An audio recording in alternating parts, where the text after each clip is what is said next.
सबसे पहले कुछ इंपॉर्टेंट टिप्स मैं दे सकती हूँ,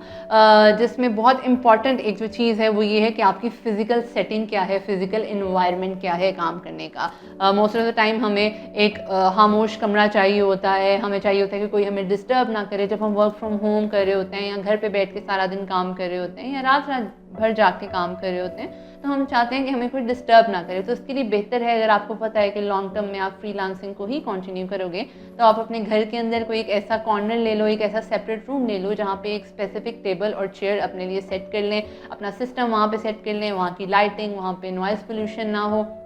वो सब चीज़ें बेहतर हों। उसके अलावा आई यूजुअली टेल क्लाइंट्स कि आप सुबह जल्दी उठ के जो है अपना 9 to 5 के अकॉर्डिंग ही रखो, बीच में नमाज ब्रेक भी करो, बीच में लंच ब्रेक भी करो, बट ऐसा नहीं हो पाता क्योंकि वो कहते हैं हम रात में अकेले में जाग के काम करना है। तो अगर आपने दूसरी world clock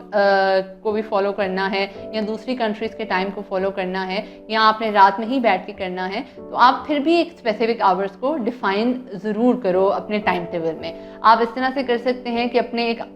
time slot define कर लें कि सिर्फ इतने घंटे ही सोना है और उतने घंटों में आपने सिर्फ टेबल पे बैठ के ही काम करना है। Avoid doing your laptop work on your bed, जिससे सबसे पहले आपका पोस्चर खराब होगा, आपकी फिजिकल कंप्लेंट्स ज़्यादा आएंगी, आई साइट इशू आएंगे, आपकी स्लीप खराब होगी और आपके जो इर्द गिर्द लोग हैं जो आपके साथ रूम शेयर कर रहे हैं, ऑब्वियसली आप सारी रात जाग के काम कर रहे हो तो वो भी इफेक्ट होंगे।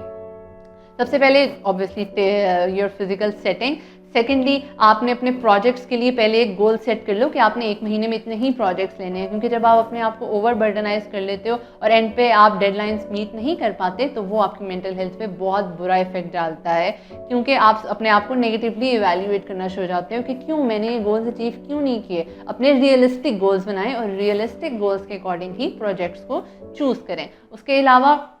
अगर आपको पता है कि कोई इवेंट आ रहा है फैमिली में या आपने कहीं जाना है, तो आप उस दिन का जो स्केड्यूल है थोड़ा सा चेंज कर लें। आप दिन के कोई 3-4 घंटे निकाल लें, उस टाइम पे बैठ के अपना काम कर लें। उसके अलावा